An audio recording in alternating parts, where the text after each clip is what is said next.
Hello, welcome to Useful Idiots Monday Morning, where we watch the Sunday morning news shows so that you don't have to, and then we report on them. And I'm Katie Halper, and I want to invite everyone to make sure that they join our call-in right after the show at 11 a.m. We're doing a call-in, and that's where we take your phone calls, your call-in calls, whatever you want to call them. Oh, a lot of calling. And it'll be a great time. And everyone, you know what to do right now before we even start is like this dang stream. And the American Opry is telling you to do it, not just me. He was just telling you to like the stream. And there was one more thing I was going to say. Aaron, please make sure you tweet this out. We're all doing our part. Will do. Will do. Yeah. And I'm in a room that I can't lower the AC. So I'm wearing a kind of wintry outfit.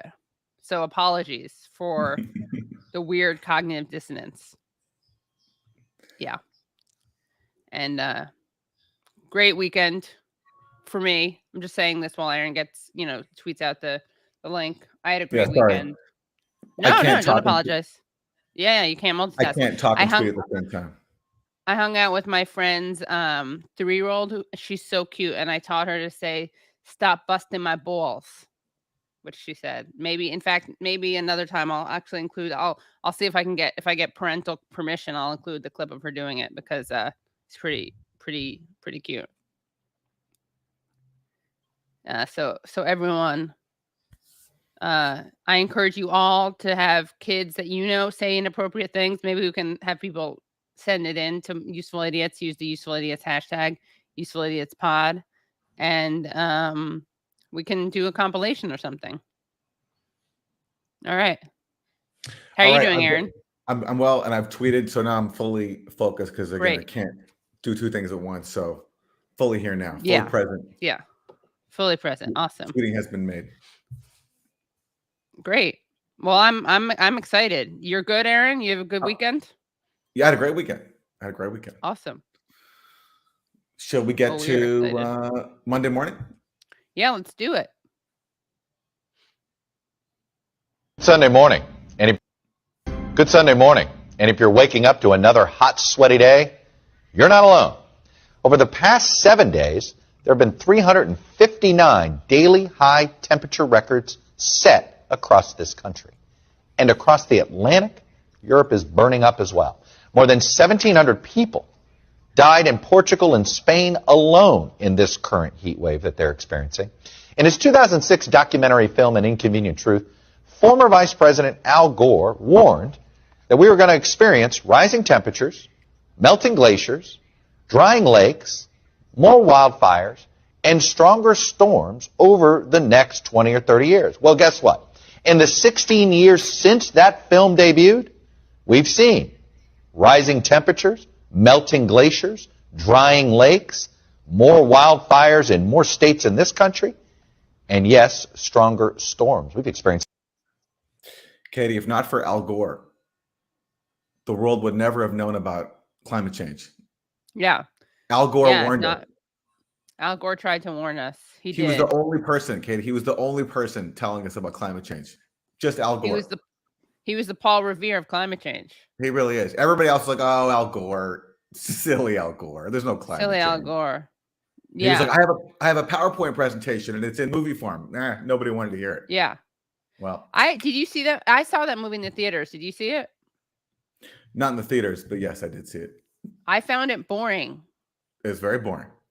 I mean, Al Gore is like actually the fossil fuel industry's wet dream. Who would you want? You couldn't have more of a robot trying to sound the alarm about climate change than you could with Al Gore. Al Gore, exactly. Now, again, credit to him for at least trying, but the notion that he was somehow like singularly out there leading the charge, that's what we're making fun of, the people who are offended by us making fun of An Inconvenient Truth. Important film, good thing he did it, but he was not the only one. That's what we're saying. Yeah. He did. I mean, to be fair, he did for better, for worse. He was one of the probably got it more into the mainstream than others could have just by virtue of who he was. Although, again, who knows what damage he did by being so boring. So boring. Maybe he harmed the climate movement. We'll never set it know. back 10 years. We'll never know. It's a counterfactual, but yeah. It's a lot of that in the last 10 days alone. So despite all of the evidence staring us in the face like a hot sun, the United States remains a reluctant soldier in the fight against global warming. Just this month, Democrat Joe Manchin punted again on what was left of President. That's kind of a strange term. He's saying the U.S. is a reluctant soldier in the fight against global warming. Okay, you're muted. Sorry, I'm blowing my nose. Yeah, it makes it sound like the U.S. is like a peacenik, anti-interventionist. Yeah, I mean, doesn't want to commit boots on the ground. Isn't it more accurate that the U.S. is a active soldier in pushing global warming? Right, exactly. Yeah, they're part of the army, the global warming army. You're right. Yeah. That is a weird way of putting it. Yeah. That's like saying, what would that be like? Calling Charles Manson a reluctant, nonviolent soldier. Yeah, or like I don't know, saying that like a Nazi is a part of the anti-Nazi resistance, a reluctant member of the anti-Nazi. Oh resistance. Yeah, you're going full. Yeah, you're really. Yeah, you're right. I was afraid to say it. I was being cowardly with my Charles Manson analogy, but you did it. Well, I salute you, Aaron. Like a reluctant soldier, I'm like saluting it. Yeah. President Biden's climate bill, which was already opposed by all 50 Senate Republicans. In his documentary way back in 2006, Mr. Gore said this. Are we, as Americans, capable of doing great things even though they are difficult? Are we capable of rising above ourselves and above history? Well, the record indicates that we do have that capacity. I'm not sure what record he's talking about, but I want to hear it. I want to see it. I want to see that record. If I recall, I think you referenced the U.S. abolishing slavery, the civil rights movement, the couple of rare victories in U.S. history on the side of justice. Slim pickings. It's slim pickings, but yeah, kind of slim pickings. Yeah. Yeah. And even those, obviously they happened, but there's a lot of unfinished work left to do. Absolutely. And that's the inconvenient truth. Boom. This whole thing was a setup just for that. Yeah. Yeah. So that's a little Al Gore puff piece brought to you by the Chuckster. Al Gore allegory.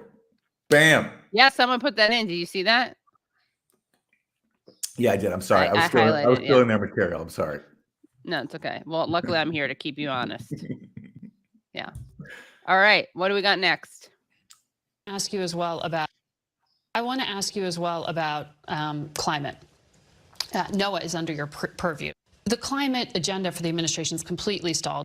Is the fact that you've been unable to unstick that climate agenda, but you've moved this far with chips, does it signal to you that you need to make private industry a partner in this? I would say yes, but much of business is on board. Like, let's be honest with ourselves. Climate-related events are more frequent, more dangerous, and more expensive than they've ever been. So do we need to do more to get business on board? Maybe. And it's, something we are always wondering, how do we get things done in this divided political environment? But make no mistake about it, the climate investments that the president proposed are good for the economy and good for business. And business knows that. So that was Gina Raimondo, the Commerce Secretary. And Katie, there's her answer here to all of our issues. Get business on board. The private sector just needs to be enrolled in this unspecified climate agenda that's going to make everything better. And all of a sudden, and then once we have business on board, everything's good. Right. Business on board. You've seen those bumper stickers that say baby on board. We're going to make bumper stickers that say business on board. Business on board for climate change. Business on board for climate change. Yeah. The government doesn't need to make businesses do anything. We don't really need regulations, anything like that, because they're already on board. Just get them on board. Exactly. Yeah. Exactly. And they already got like one foot on board. You just got to get that other foot on board. Yeah. By the way, did you see, I was looking for the statistic, but like Biden pledging way less billions of dollars for the climate than he is for refunding, if you will, the police. I am not just surprised. A fraction. Yeah, just a fraction of it, because that's the emergency for funding the police and crime prevention. So you got to put more money into that than you do into the climate. Yeah. Yeah. Well, it's important when climate change creates more refugees and destroys more homes. There's going to be more crime. So we need someone to clean up the streets. Right. Also, it makes sense because if you don't fund the climate as much, then we're going to have an uninhabitable world. And then you don't have to worry about crime as much when there are not so many people, or maybe even humanity around. It's a good crime fighting measure. It's a great crime fighting measure. That's true. Yeah. Brilliant. Yeah. Brilliant. Yeah. And that is, of course, we should, this is Gina Raimondo. It's hard to, she does have a bit of a bias when it comes to this stuff, because she fell in love with Joe Biden, as she admitted. I don't know why that didn't make more of the headlines, but she did admit that she had fallen in love with Joe Biden when he did something for women. I can't remember what it was. Oh, that's right. This is from a few weeks ago. We played the clip where she admitted that she fell in love with Joe Biden at a certain point in his political career. Maybe when he introduced the crime bill that massively expanded mass incarceration, or he led the charge to invade Iraq in the Senate. Right. Maybe when he didn't let Anita Hill testify more, or other people corroborating what Anita Hill said. That's very arousing for some people. That's love at first sight. Yes. Yeah. In fact, I want all people to declare when it was, not if, but when they fell in love with Joe Biden. Yes. Yeah. Yes. Maybe when he flirts with segregationists, gets people in the mood. You never know. Yeah. All righty. All right. Let's move on to our next one.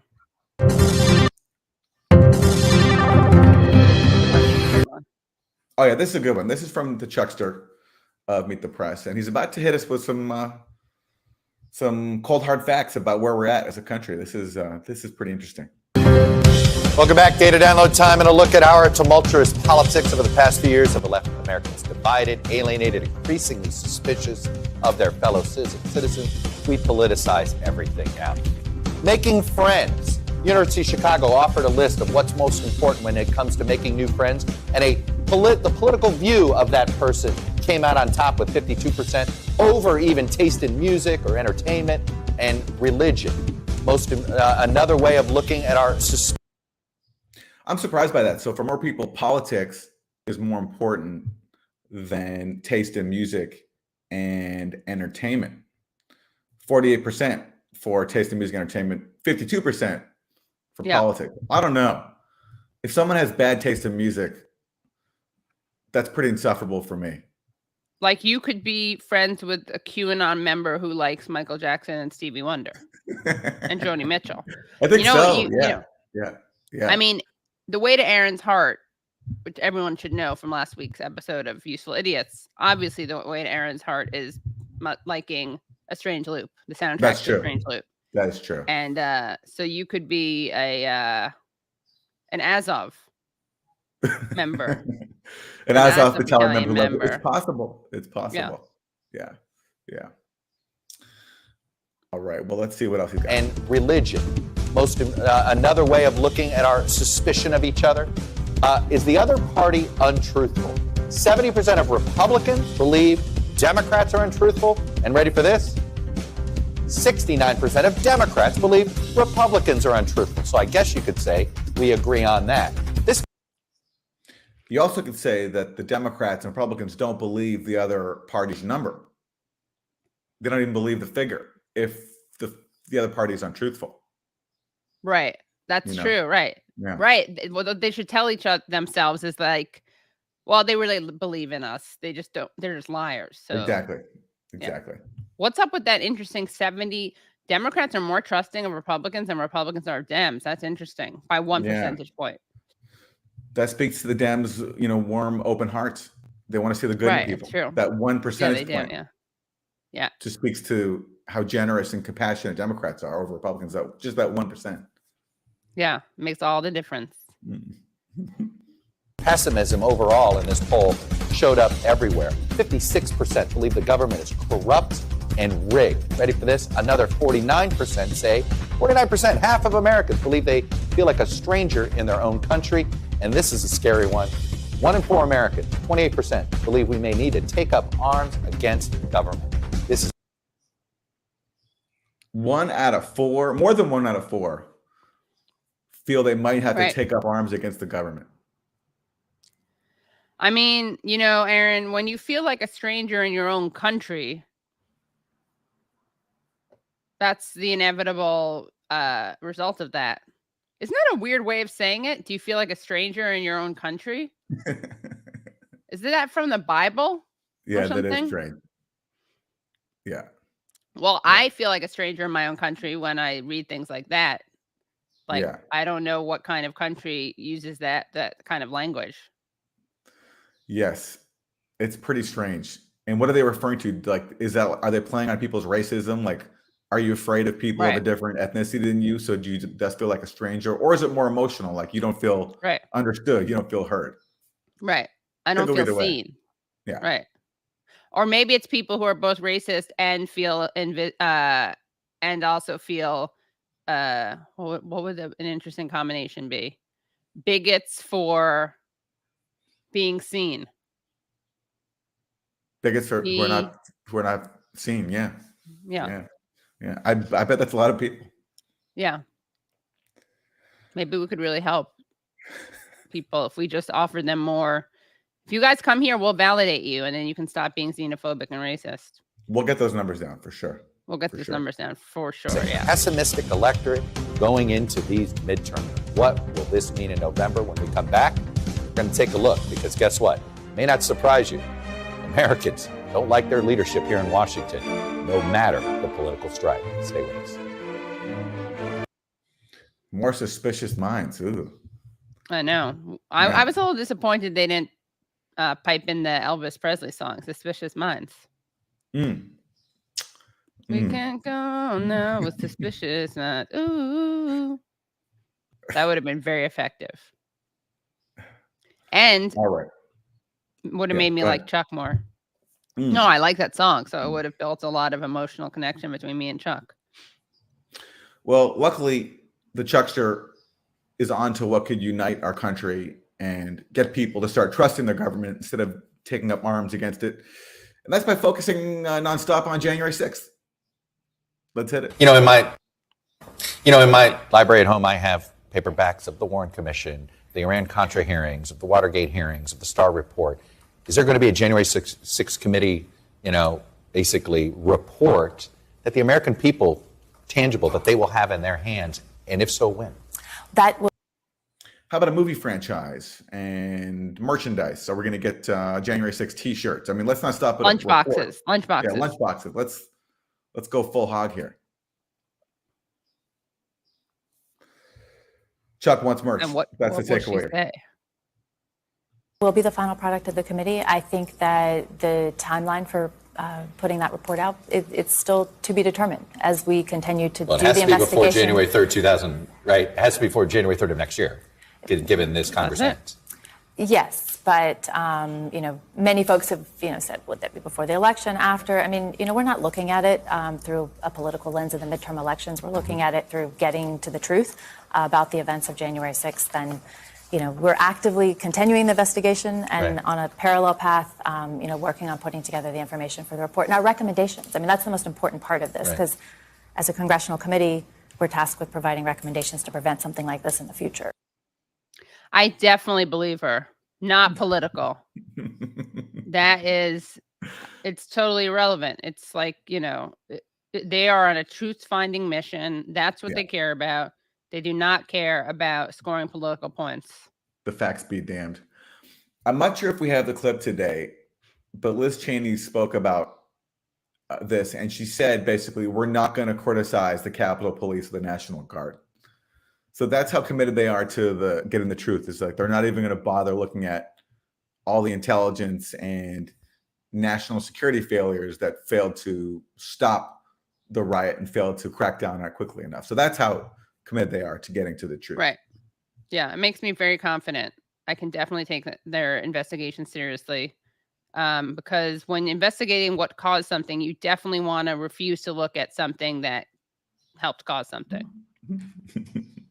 It's like when cops refuse to investigate certain suspects. Exactly right. That's what we want. That's what we want. Yeah. Exactly. Yeah. But rest assured, the country is biting its nails waiting for that report. Oh my God. Yeah. It's going to blow the roof off. It's going to blow the roof off. Absolutely. It's so scary, guys. You got to go get into those basements, because between the walls closing in and the roof being blown off, this is like hurricane season. I guess it makes sense because the climate change stuff. It's a perfect metaphor. No structure. Eric Adams told you to get no structure is safe. Remember, Eric Adams did tell you to get into a basement or find a friend with a basement. It's even more important than ever. It's not just because of nuclear war. It's because of this too. Our politics is so exciting right now that really no structure is safe. We're all gonna be living in tents and back in the outdoors, because January 6th is, as Jamie Raskin promised, is gonna blow the roof off the house. Nuclear war, because the proxy war in Ukraine, as we're warned in New York City, is gonna make everything inhabitable. So yeah, let's get back to the land, everybody. Yeah, it's perfect. Having Chris Ryan on was perfect from the week before last. Yeah. That's right. Yeah. All right. I think Alrighty. We have more. So that was Congressmember Elaine Luria. And Luria.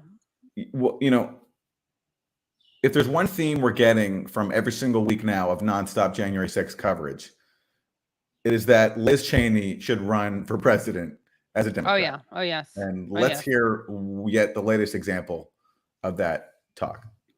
Liz Cheney gave a pretty impassioned speech and praised how many women have had the guts to come out versus the men that have hid behind executive privilege. That was very clever. It was an interesting take. And I know you've grown professionally pretty close to her. Look, her primary in Wyoming may go a way that she doesn't want it to go. But would you like to see her run for president in 2024? I admire Liz Cheney. I've been friendly with her ever since I came to Congress, even before we served on this committee together. And I think, if she doesn't, come through this primary and come back to Congress, there are so many things that she can do in the future for our country. I'm not asking whether you would support her running for president, but as somebody, do you think her voice is needed? Her voice is absolutely needed, and I think she's one of, unfortunately, a very small number of people who need to be the face of the Republican Party in the future. I would love to get back to where we had two political parties that, debate on issues and facts and not, lies. And I, really hope that Liz Cheney will continue. And, I don't want to speculate. She's said herself she doesn't know what her future plans would be. We shall see, but there's definitely the need for a leader of a pro-democracy wing of the GOP. Remember when the politicians debated facts, not lies, like when Liz Cheney's father was vice president and we were talking about the reality, the facts on the ground about WMDs? Just the facts. We invaded a country over? Just the facts. That was a purely factual debate. Yeah, I miss those days. Both parties got together around the truth of Saddam's WMDs and ties to Al-Qaeda and came together and invaded a country. That was back when we were unified. Donald Trump has torn us apart. We need to get back to those days. And the fastest way to do that is to make Liz Cheney our next president. And that's what so much of this January 6th spectacle is about. Right. All right. What do we got next? Let's see. But I think we have Liz Cheney herself. Oh, my God. Perfect. Perfect transition. Okay. You've made it very clear you don't think Donald Trump should ever be trusted with the presidency again. She looks so much like her dad. Are you willing to run for president to try to stop him, at least in part? Please, will you please run for president? And I will volunteer for you and act as your unofficial spokesperson every day on my network, please. Which I'm already doing. I haven't really, at this point, I have not made a decision about 2024. And I am really very focused about to cry. on the substance of what we have to do on the select committee. very focused on the work that I have to do to represent the people of Wyoming. And I'll make a decision about 2024 down the road.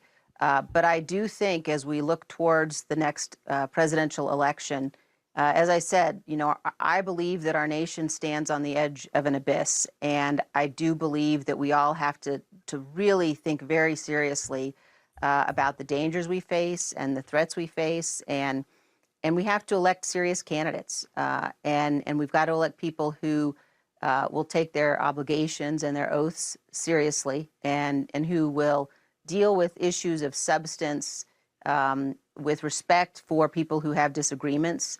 And we've got to be able to come together and stop the very dangerous kind of politics that we have lived through over the last year and a half, certainly. Yeah, dangerous politics in this country started a year and a half ago. I just want to be, really underscore why Liz Cheney doesn't like Donald Trump. After voting with him on so many of his policies, like the tax heist and pretty much almost everything else he did, she doesn't like Trump because he's an embarrassment. He's a buffoon. He makes her wing of the party look bad. She wants to focus on regime change abroad. That's been her family's life's mission. She founded a group with Bill Kristol, the supreme neoconservative. She worked under the George W. Bush administration. She supported every single regime change war there is. So she doesn't care about respecting sovereignty and democracy. She actually wants to undermine it everywhere that the U.S. wants to. And people like Donald Trump, because they're so out there, to her are a distraction. That's what this project is all about. And that's why outlets like CNN and are working so hard to rehabilitate her, because everyone wants to get back to that when the U.S. was overthrowing governments abroad, not having to deal with, factional inter-elite disputes here when it comes to U.S. elections. They want to get back to like business as normal. And that's what all this is about with Liz. Right. And she didn't like him when he was trying to pull out of Afghanistan, right? She didn't like that. Yeah, that's right. She sabotaged that. That's when the Russian bounty scam was rolled out, and she introduced measures to block Trump's attempt to withdraw troops from Afghanistan. Absolutely. One question about a vote that you cast. You were one of 47 House Republicans who voted this week to codify same-sex marriage protections. It's a culmination of a remarkable personal evolution for you. You used to oppose same-sex marriage that infamously led to a public falling out with your own sister. What's your message to any Senate Republican who's on the fence about voting for this bill? Freedom means freedom for everybody. And I've said that my initial opposition 10 years ago to same-sex marriage was wrong. I love my sister very much and her family very much. And I believe that that given the decision that we saw from the Supreme Court and the suggestion that the additional rulings could be at risk, the suggestion in Justice Thomas's opinion about that means that we have got to step up and make sure that we're providing protections. And so certainly ensuring that we've provided that kind of protection for same-sex marriage is very important. And so I would urge my Republican colleagues in the Senate to follow suit and to do the same. 10 years ago, I thought my sister was a freak who didn't deserve to have civil rights. I really honestly couldn't stand her partner. Heather, I believe is her name. But we all change, we change. And I clearly was very sincere then, not politically motivated. And I'm very sincere now, not politically motivated. I dabbled in homophobia. It was a phase. We all do that in college, but I came back around and I'm no longer a homophobe. I didn't foresee that I might be having to run for the Democratic Party nomination in 2024, in which case I need to switch on same-sex marriage, just like every other major Democratic Party nominee, Barack Obama, Hillary Clinton, Joe Biden, all of whom also used to oppose same-sex marriage, but then switched when it became politically expedient. And so now Liz Cheney is joining their ranks. Yeah. That was funny. Joe Biden kind of forced Obama into that through a gaffe when he said something about same-sex marriage. Obama had been saying it was, choice between. He didn't say it was between a man and a woman, but it was something like that. It wasn't as bad as what Hillary said when she said it was between a man and a woman. But Biden said something as Veep, and then Obama kind of had to come out and be like, "Yeah, it's fine. We're for it." Yeah, it's true. Yeah. Joe Biden really is a pioneer in that respect because of the gaffe. Through gaffes, yeah. Progressive through gaffes. One gaffe at a time, yeah. Yeah. Did he say it was between a man and woman? Someone's saying in the chat that he did. So it was something bad. Yeah, Obama said something horrible, and he claimed to be a devout Christian and all this bullshit that he doesn't believe. And then it's so funny. That's actually really funny. The one time when the Obama administration did something kind of progressive, it was because of a gaffe, like because Joe Biden blurted out something before he was supposed to say it, that we were actually going to drop all this. Right. Yeah. Yeah. He's used in 2004. He said he supported civil unions and civil rights for gays and lesbians, but insists that marriage is not a basic civil right. Oh, he did. You know what? Terrible. I can't believe he said that. Marriage is between a man and a woman.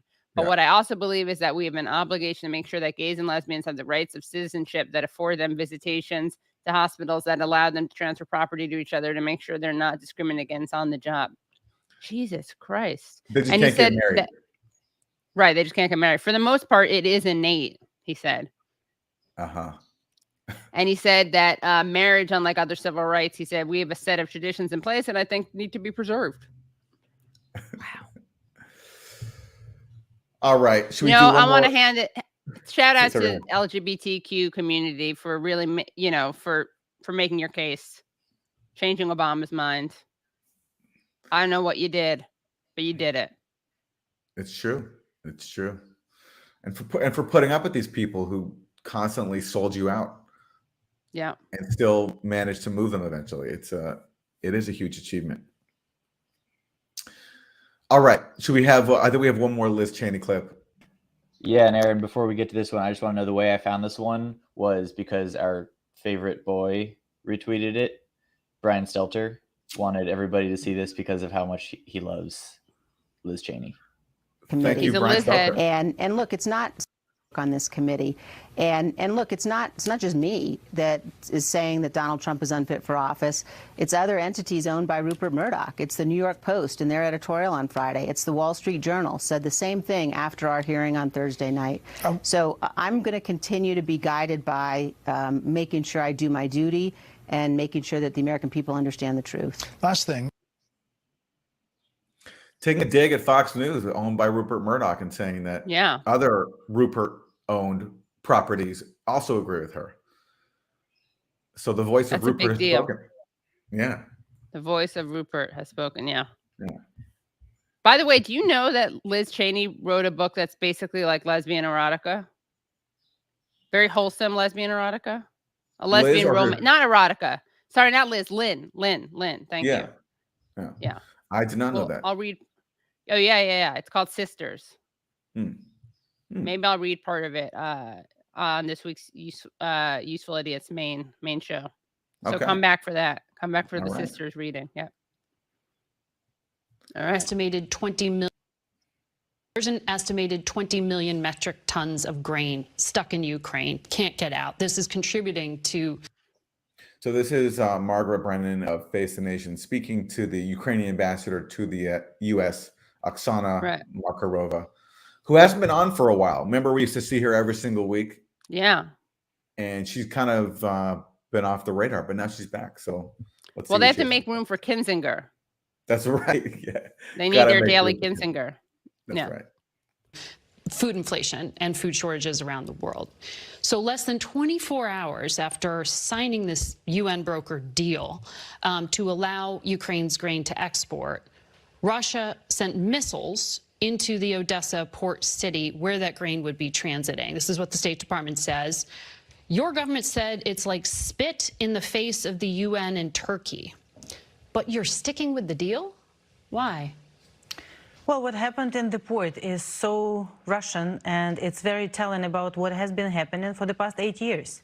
For the past 8 years, Ukraine always acted in good faith and tried everything possible and sometimes impossible to end the war and to return our sovereignty. Similar with this 151 days. We are defending, we are standing strong in defending our country, and at the same time, we will find any options in order to resolve the crises like this food crisis that Russia has created for other countries, not only for Ukraine. So we will do everything in order to perform and fulfill our part of the deal. Now, when Russia is violating it, they're clearly showing who they are and that they need to be stopped. So is Russia...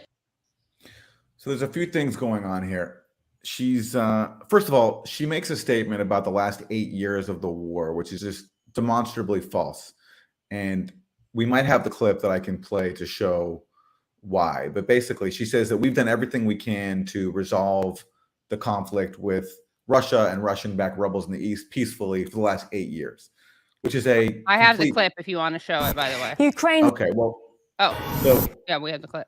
So basically, what she's saying, but that is just false. And the best source on this is actually the former Ukrainian president, Poroshenko.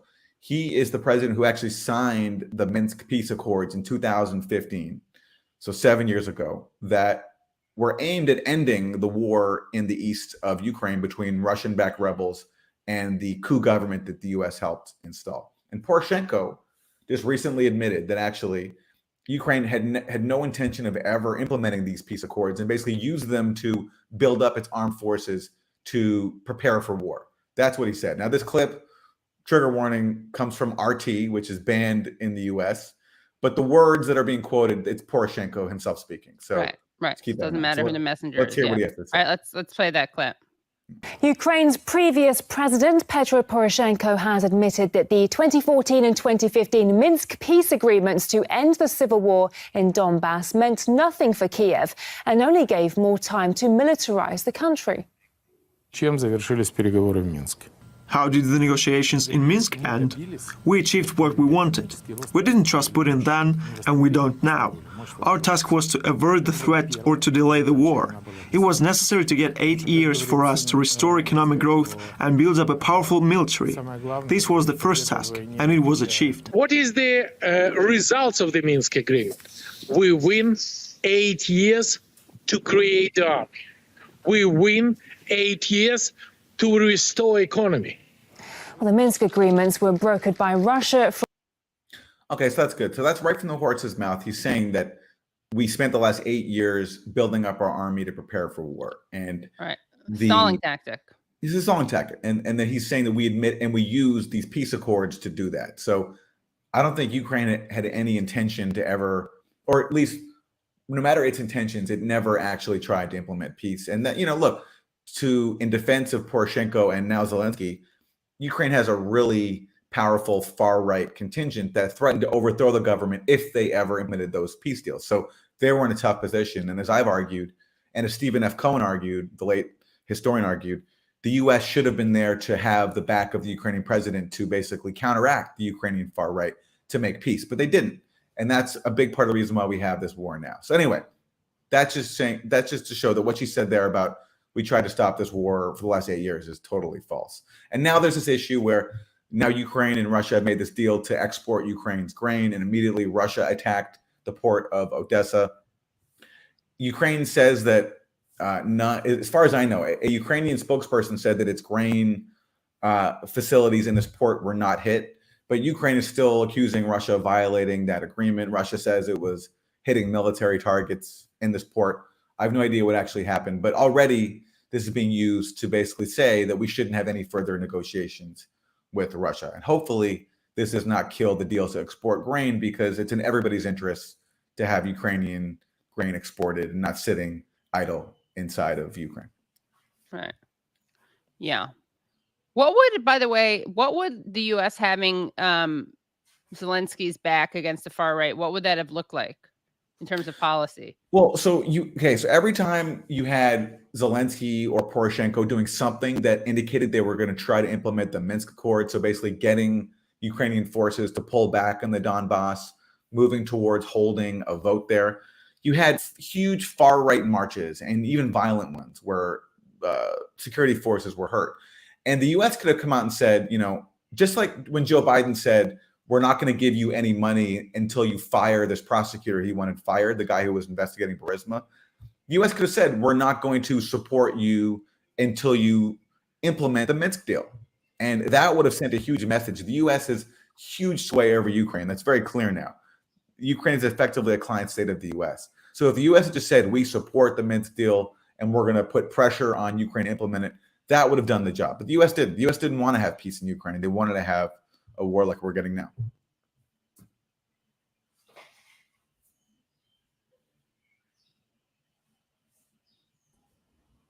We done with that Oksana clip, or did you ever say the? Yeah, I think that's good. Did you ever?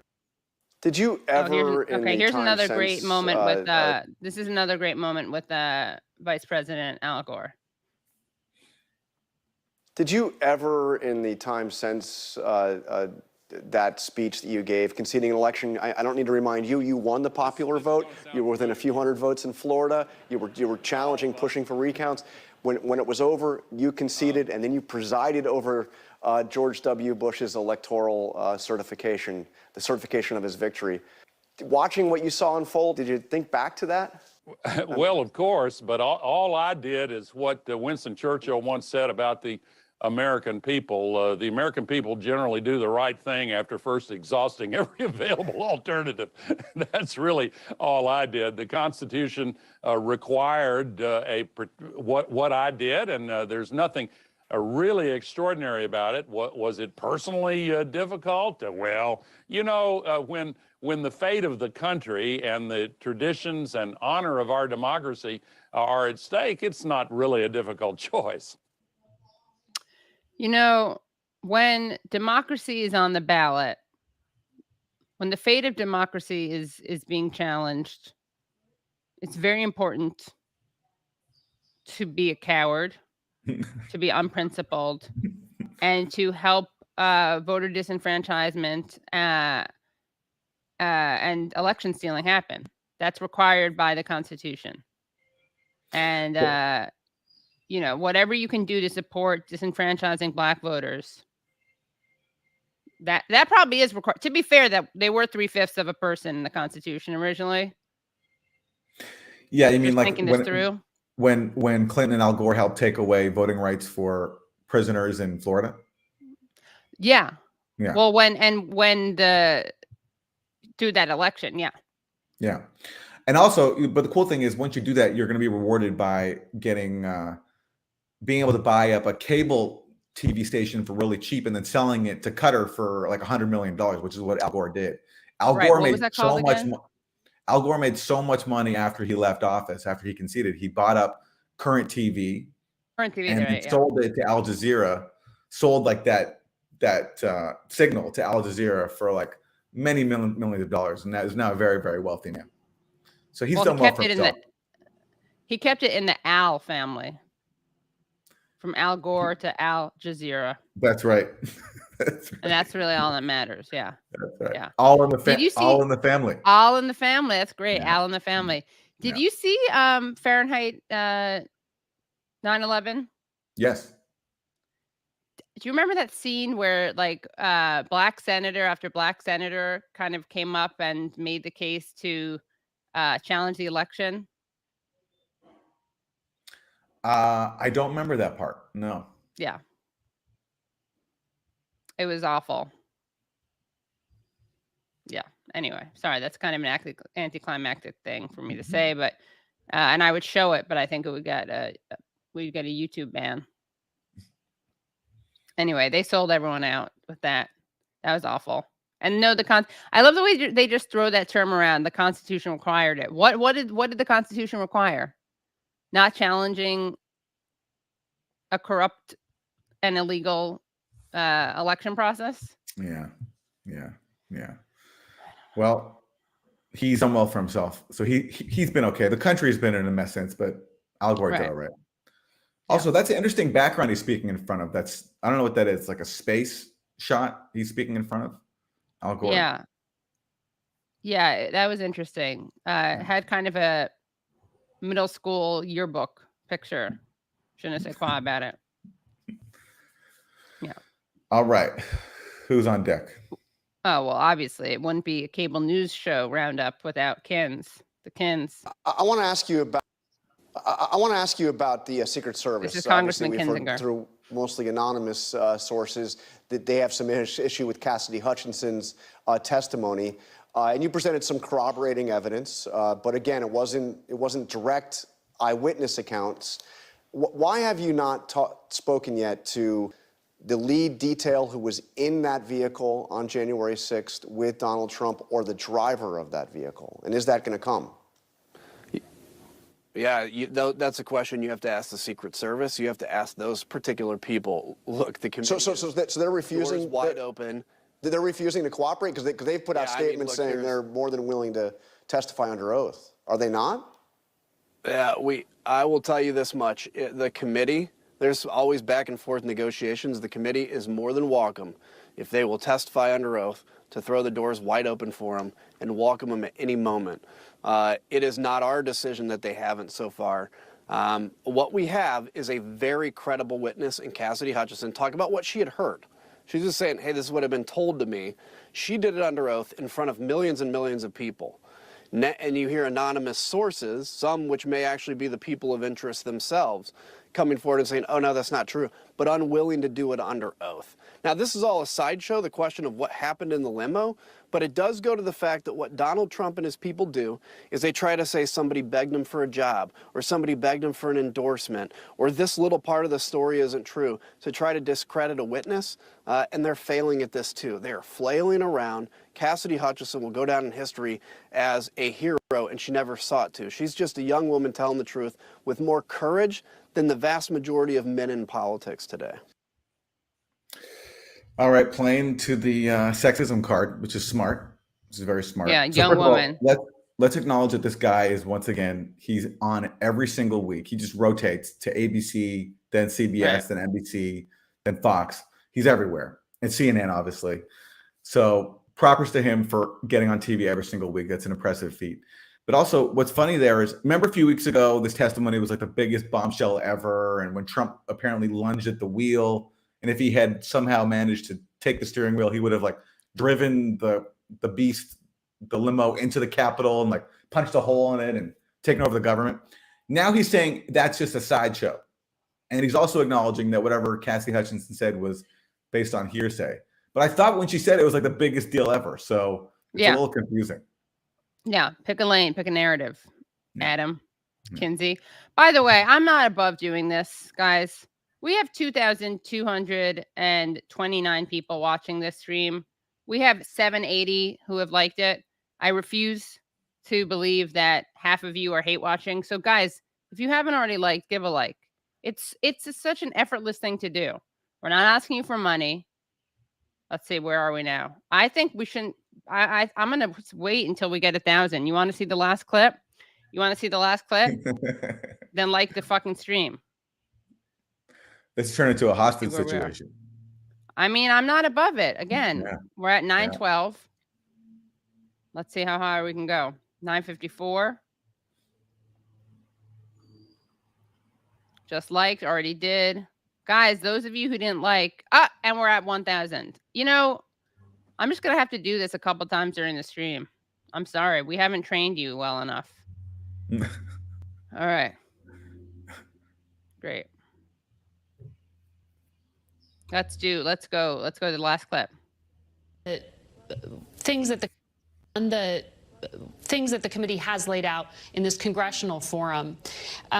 We still haven't seen a direct link substantiated between the White House officials and the militias like the Proud Boys and the Oath Keepers who were part of the violence that day. Are you still trying to substantiate that? That remains an ongoing part of our investigation. We've certainly shown some links between the president, key advisors like Roger Stone and Mike Flynn, and elements of these white nationalist groups. But that component of our investigation continues, and as is the case more broadly, witnesses continue to come forward. We'll be presenting new information in the fall. But as we continue to ask about additional evidence, I think we really need to think about what we've demonstrated already about the president's knowledge that the election wasn't stolen, and his response and his intent. And to me, that is most graphically demonstrated when he told top Justice Department officials basically to just say the election was stolen, or just say it was corrupt, and that he would take care of the rest. Right. Those kind of pieces of testimony bear directly on the president's knowledge and intent. And this gets back to your previous question about the Justice Department. I hope they're watching. I hope they're watching carefully. And I hope they understand the implications of what we're presenting. Oh, this is Adam Schiff's whole shtick. It's just, hey, we've already presented the most damning evidence ever. What more do you need? This is what he was like during Russiagate too. Trust me, I've seen the evidence of collusion. It's there. We know it. This is the biggest scandal ever. And you can tell he's a little bit frustrated that he's still being asked, is anything more to come? Right. Because, you know, they keep promising these huge smoking guns that just don't materialize. And the problem is, again, they already have Trump. I mean, he's right in the sense that we already know what Trump did, and what he did was criminal and insane, and they impeached him for it, right? So we've done that. But now they need to come up with something else, and they just don't have it. And he's promising more hearings and this never-ending thing. And they're going to be in trouble because people keep expecting some huge revelation, but we already know what happened, and it happened a long time ago. And most people, I think, are ready to move on. The problem is Adam Schiff is not. Yeah, he's not ready. He hasn't made his peace with this. He needs more of an explosion, structural damage, as we talked about. He's waiting for that to happen. Yeah. Wow. Yeah. So anyway, we can look forward to more hearings in the fall, and then more hearings, I presume, in 2023, and we can keep it going, you know? Yeah. Keep it going, guys. Keep it going. Well, I think that's it, right? Have we shown all of our clips? Anything else that we want to comment on? If not, Katie, I have a shameless plug to make if we're done with the clip. Let's do it. So listen, people have been making fun of me throughout the stream for the lack of books behind me in my bookshelf. Fair enough. But I do have one book here. That's all that matters, which is from my partner and friend of the show, Karina Gonzalez. She has a new book coming out next month. It's called The Cookies Still Sing. And it's a children's book. It's beautiful. It's illustrated by Crystal Quiles. And basically, it's a story about Puerto Rico. The anniversary of Hurricane Maria is coming up. And this is a story about a family being resilient in the face of Hurricane Maria and rebuilding in the aftermath of it. And it's a really beautiful story. So if you have kids in your life, you're looking for a great book, The Cookies Still Sing. We'll drop a link to it. And thanks, Katie, for letting me plug it. Of course, I want to plug it. It's a great book. Yeah. Truly great book. Yeah. And we'll be on Colin. Pointed out. We'll be on Colin right after this. Yeah. We'll be on Colin. Yeah. See you on Colin. Yeah. And we're going to have a great show as always this week. And we encourage you and invite you to, of course, become Substack members at usefulidiots.substack.com. And Aaron, well played. I like the way you emptied your bookshelf just to make sure people knew how selective you were. And I forgot to mention that it just got a Kirkus star review, which is a big deal. That's huge. So, yeah. Congratulations to Kati and Crystal on that. Yeah, definitely. Yeah. And everyone should we should do a reading group, because Nora Eisenberg, my mom, published author, highly recommend her work too. So you can read your mom's book for the Useful Idiots reading. Okay. All right. Yeah. And the Cookies Still Sing too. Yeah. Oh, definitely. Yeah. No, I don't mean to. Right now, the focus is on The Cookies Still Sing. Yes. Yeah. And we'll put a link into The Cookies Still Sing. Yeah. Yeah. All right. All right. So see you in 5 minutes at Colin. Bye, everybody. Bye, everyone.